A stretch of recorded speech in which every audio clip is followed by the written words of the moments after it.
on into child's pose to start. Toes in, knees comfortably wide, close together, a little wider, whatever works for you. Walk your arms long. Close your lips but open your teeth. Start to pull the breath into the back of the throat. So close lips, open teeth, easy jaw. Inhaling through the nose, and just see how far back into the skull it feels like you can pull the air. So breathe in and imagine just pulling the air like back through the roof of the mouth to the back of the throat, all the way down to the back of the body and the top of the pants. And then we're just gonna nice and easy roll through a cat. Keep coming forward, stiff elbows, stiff arm the floor. And as you exhale, just let your hips come down. And then chin in, ribs in, push into the hands. Keep that chin in, round the back. And as you exhale, sit the hips back to the heels. So you're going to do this as many times as you want. Just breathe in, press into the shins, heavy head. Breathe out, hips hang. Little squeeze of the blades.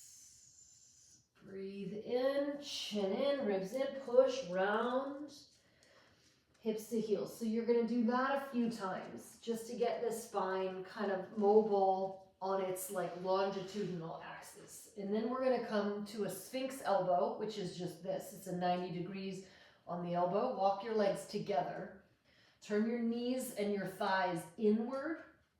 So your pinky toenails are descending toward the floor. And then we're just going to do little half Sphinx rolls. You can do these like full body, but we don't need to do them quite that intensely right now. So forearms ground down into the floor. And then you're going to pretend like you're on a horse and you're saying, whoa. So you're going to pull on the reins, ribs kind of sweep through. Keep your chin in as you pull your head back, and then lift your chin up. Take a breath in, and as you breathe out, swing that head down. Again, pull the chin in, push the elbows into the floor, round the back. Hips come up, forehead hits the mat. Tailbone flips up like a light switch, and then it flips right back down, chin in, and you're gonna roll, roll, roll, till your pelvis hits the floor. Ground into the forearms. Note my chin, like the back of my neck is nice and long here. Chin in, back of the neck long, and then I pull on my horse. I say, whoa, and then I lift my chin up. So you're going to do a few of these.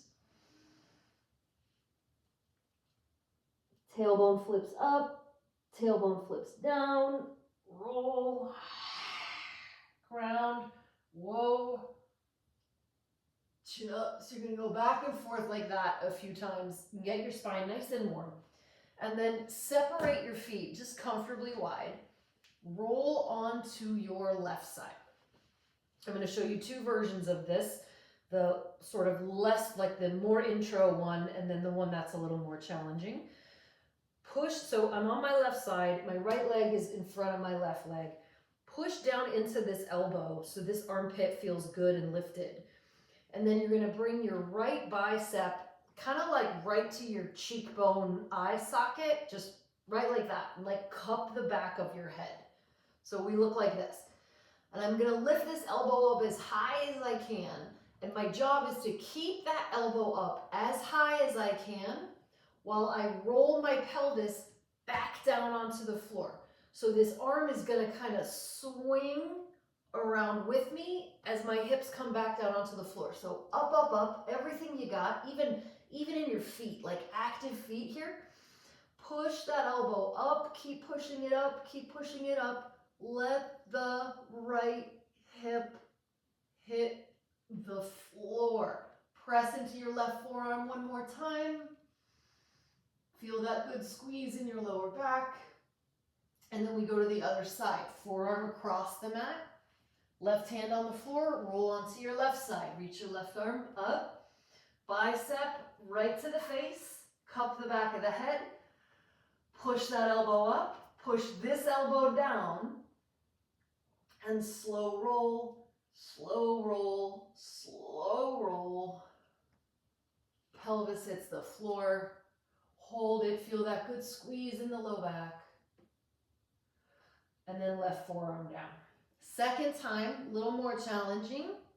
On the left side, right arm reaches straight up. So now we're gonna wrap the pinky and the tricep are gonna kind of like scoop around the turn to come with us. So press down here, reach up here.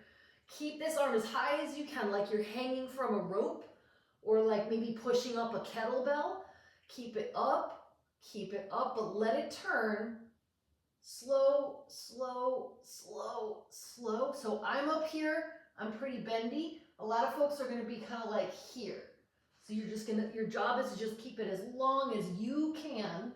Tricep and pinky wrapping forward. Lift up any amount you can. And then take that arm forward, flip it over, push the air to the right, turn to the right, opposite leg. Bend your left knee, grab your left foot, quad stretch.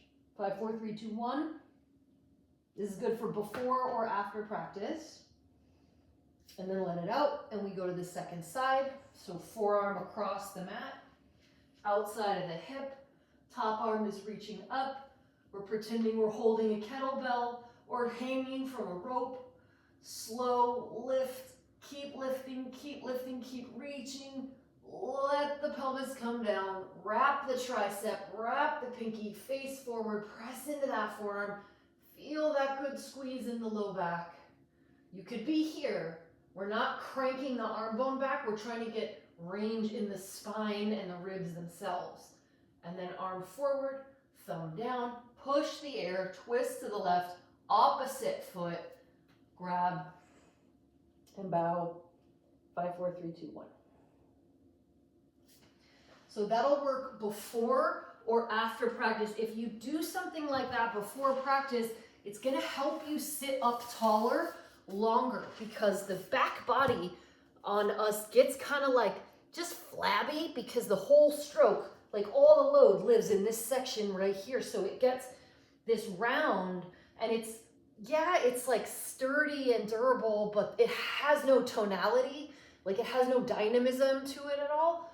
And that's how we get hurt. So if you do it before practice, it's gonna wake that space up and actually make it easier for you to sit tall, easier for your lungs to fill. And then if you do it after practice as a counter activity to what you just spent 2 hours doing, that's gonna ensure longevity and that your body doesn't like literally start to grow in the wrong direction.